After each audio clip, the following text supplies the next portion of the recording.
சமூக நீதி காவலர் மருத்துவர் ஐயா அவர்களுக்கும் மருத்துவர் அன்புமணி ராமதாஸ் அவர்களுக்கும் மேடையில் அமர்ந்திருக்கும் அனைத்து பெரியவர்களுக்கும் மேடைக்கு கீழே அமர்ந்திருக்கும் அனைத்து பெரியவர்களுக்கும் என் பணிவான வணக்கங்களை தெரிவித்துக் கொள்கின்றேன். நமக்கெல்லாம் இந்த இரவில் ஒளியை கூட்டிக் கொண்டிருக்கும் இந்த சித்திரை முழு நிலவுக்கு என் நன்றி கலந்த வணக்கம். சித்திரை முழு நிலவு வன்னிய இளைஞர் பெருவிழா மாநாட்டிற்கு அலை கடல் என திரண்டு வந்திருக்கும் உங்களை எல்லாம், என் அன்பு செல்வங்களை எல்லாம் பார்க்கும் பொழுது மிகுந்த மகிழ்ச்சி என்று சொல்வதை விட மிகுந்த நெகிழ்ச்சி என்றுதான் சொல்ல வேண்டும். ஏனென்றால் எத்தனையோ மைல்களுக்கு அப்பால் இருக்கக்கூடிய வெளிநாட்டில் இருந்து கூட நம் சொந்தங்கள் வந்திருக்கிறார்கள். அண்டை மாநிலங்களில் இருந்தும் கூட நம்முடைய சொந்தங்கள் வந்திருக்கிறார்கள். எத்தனையோ சிரமங்களை தாண்டி, வாகனங்கள் சிரமம், போக்குவரத்து சிரமம், இவற்றையெல்லாம் தாண்டி தமிழ்நாட்டில் உள்ள அனைத்து ஊர்களில் இருந்தும் வந்திருக்கும் அனைத்து சொந்தங்களுக்கும் ஒற்றுமையாக இங்கே உங்களை பார்ப்பதில் மிகுந்த மகிழ்ச்சி, அதைவிட மிகுந்த பெருமை. எப்பொழுதுமே நம்முடைய வீட்டு பெருமையை பேசுவதென்றால் எல்லோருக்கும் பிடிக்கும். நம் பிறந்த வீட்டு பெருமையை பேசுவதென்றால் மிகவும் பிடிக்கும், கொள்ளை மகிழ்ச்சி. அதைத்தான் நாம் இன்று செய்து கொண்டிருக்கிறோம். நம்முடைய பாட்டன், நம்முடைய முப்பாட்டனுடைய பெருமையை பேசி மகிழ்ந்து கொண்டிருக்கும் நாள்தான் இன்றைய சித்திரை முழு நிலவு நாள். நம் முன்னோர்கள் இல்லை என்றால் நாமும் இல்லை. அது எந்த அளவு உண்மையோ அதே போல் நாம் இல்லை என்றால் நம் முன்னோர்களும் இல்லை. ஏனென்றால் நம் முன்னோர்களின் பெயரை சொல்ல நீங்களும் நாமும் மட்டும்தான் இருக்கிறோம். வேற யாரோ நம் முன்னோர்கள் பெயரையோ, அந்த தியாகிகள் பெயரையோ, அந்த வள்ளல்கள் பெயரையோ, அந்த ராஜாக்களின் பெயரையோ, ராஜாதி ராஜாக்கள் பெயரையோ சொல்லவே மாட்டாங்க. சொல்லவும் தயங்குவாங்க, மறந்தும் போயிடுவாங்க. அந்த முன்னோர்களான ராஜாதி ராஜாக்களுடைய பெயரை சொல்வதற்கு நாம் மட்டும்தான் இருக்கிறோம். அதனால நாம் தான் நம் முன்னோரை இன்னும் கூட நினைவில் வைத்திருக்கிறோம்.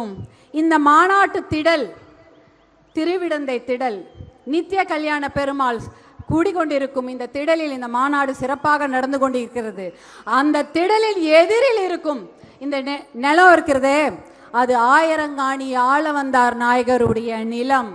1300 ஏக்கரை கோவிலுக்கும் மக்களுக்கும் தானமாக வழங்கிய ஆயிரங்காணி ஆளவந்தார்.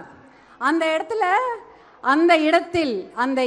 இடத்தில் கடல் நீரை குடிநீராக்கும் திட்டம் ஒன்று நடைபெற்று கொண்டிருக்கிறது நீண்ட காலமாக. சென்னை மக்களுக்கு இந்த திட்டத்தின் மூலமாக தான் நல்ல தண்ணீர் கிடைத்து கொண்டிருக்கிறது. ஆனால் அந்த திட்டத்திற்கு கூட ஆளவந்தார், ஆயிரங்காணி ஆளவந்தார் நாயக்கரின் பெயரை யாருமே வைக்கவே இல்லை. அதை கூட நாம் தான் சொல்ல வேண்டும், நாம் தான் அதை அவர்களுக்கு நினைவுபடுத்த வேண்டும். அதனால்தான் நம் முன்னோர்களின் பெருமையை பேசுவதற்கு உங்களையும் நம்மையும் தவிர வேறு யாரும் இல்லை என்று சொல்கின்றேன். உங்களுக்கு உங்களின் பெருமையை நினைவூட்டவே இந்த மாநாடு. நீங்கள் அனைவரும் நலமாக இருக்க வேண்டும். இங்க வந்திருக்கும் குழந்தைங்க, பெரியவங்க, இளைஞர்கள், இளம் பெண்கள், இளம் சிங்கங்கள், உங்களையெல்லாம் பார்க்கும்பொழுது தோன்றது ஒன்றுதான். மது, போதை, கஞ்சா, குடி, இந்த எந்த பழக்கமும் இல்லாம உடல் நலத்துடன் மன நலத்துடன் நீங்கள் ஆரோக்கியமாக இருக்க வேண்டும். அதற்கு நல்ல படிப்பு வேண்டும். இன்றைய சூழ்நிலையில் படிப்புக்கு நிறைய பணம் இருந்தால் தான் படிக்க முடியும். வேலை வாய்ப்பு என்பது மிகவும் கம்மி. நல்ல வேலையும் கிடைப்பதில்லை. அரசு வேலை என்பது இல்லவே இல்லை. புதிய ஆசிரியர்களை நியமிப்பதில்லை. புதிய போக்குவரத்திற்கு காவலர்களை எடுப்பதில்லை. நிறைய விஷயங்களுக்கு ஆள் பற்றாக்குறை அரசு துறையில் இருக்கிறதுனால அரசு வேலை என்பது இல்லை. இதற்காகத்தான் இடஒதுக்கீடு நாம் கேட்டுக்கொண்டிருக்கின்றோம். இந்த நிலைமை நீடிக்க கூடாது. நீங்கள் எல்லாம் நன்றாக படிக்க வேண்டும், நல்ல வேலையில் அமர வேண்டும், சுய தொழில் செய்ய வேண்டும். ஏதாவது ஒரு படிப்பையும் மீறி ஒரு தனி திறமைகளை வளர்த்து கொள்ள வேண்டும். முனைப்புடன் செயல்பட்டால் கண்டிப்பாக நல்ல எதிர்காலம் இருக்கின்றது. உங்களை எல்லாம் பார்க்கும் பொழுது உங்களையெல்லாம் சிங்க பெண்களே என்று சொல்வதா இல்லை இளஞ்சிங்கங்களே என்று சொல்வதா என்று தெரியவில்லை. இருந்தாலும் என் குழந்தைகளை எப்படி சொல்வேனோ அதே போலதான் சொல்கிறேன். என் அன்பு செல்வங்களே, என் செல்லங்களே, உங்களுடைய வரலாறை இன்று நீங்கள் பார்த்தீர்கள். நம்முடைய வரலாறை நினைவில் வைத்துக் கொள்ளுங்கள்.